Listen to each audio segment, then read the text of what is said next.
George Osborne has launched his spending review with a call for £20 billion cuts to Whitehall budgets. Each unprotected department has been asked to come up with savings plans of 25% and 40% of their budget.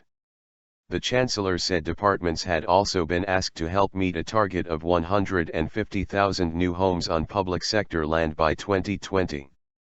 The NHS and per-pupil schools budgets will be protected in the review, which will be published on November 25. Mr. Osborne, who is currently giving evidence to MPs, said that with careful management of public money, we can get more for less.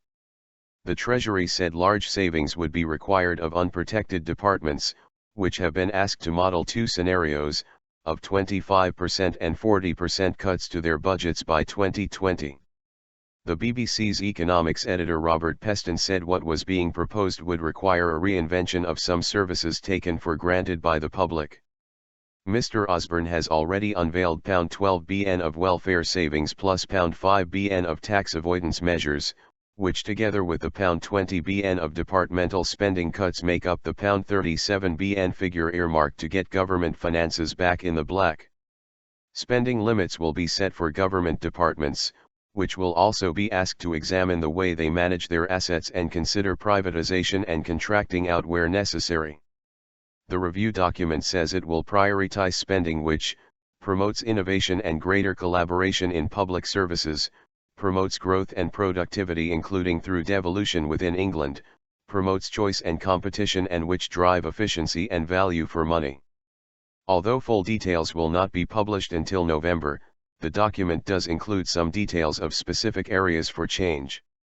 On local government it says the government will look at transforming the approach to its financing and further decentralizing power, in order to maximize efficiency, local economic growth and the integration of public services. Wider objectives. It also sets out plans to sell off publicly owned land that is surplus to requirements, including assets owned by the Ministry of Defence. The Treasury said the MOD, alone, accounted for 1% of all land in the UK, while the state land holdings were worth £300 billion. Cabinet Office Minister Matthew Hancock told the BBC that £1.5 billion of land had been disposed of during the last Parliament and that ministers had only just started getting going. It is clear we can release much more, he told Radio 4's World at 1.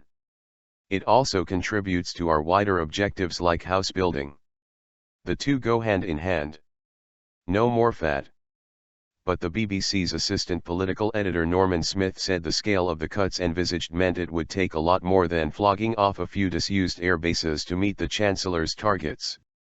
For Labour, Shadow Chancellor Chris Leslie told BBC News, during the budget speech the Chancellor said that he was going to step off the roller coaster ride in public spending and now he's asking his cabinet colleagues to perhaps think about deeper cuts than he envisaged only a fortnight ago. So it's very unclear what the Chancellor's coherent approach is here and I think we do need, of course, those sensible savings but he needs to now come clean and say what exactly is he planning. The SNP's deputy leader Stuart Hosey said some of the targets set for departments were likely to prove completely unmanageable and Mr. Osborne risks setting himself up for a very large fall. Perhaps he's setting the bar high and he'll appear to be the good guy if it's less when push comes to shove, he said. I think the key thing is we look at the last Parliament. He failed on all these major targets. He seems to be wanting to push the boundaries time after time after time. There's no longer fat to be cut. It's into the bone and the impact on services could be catastrophic.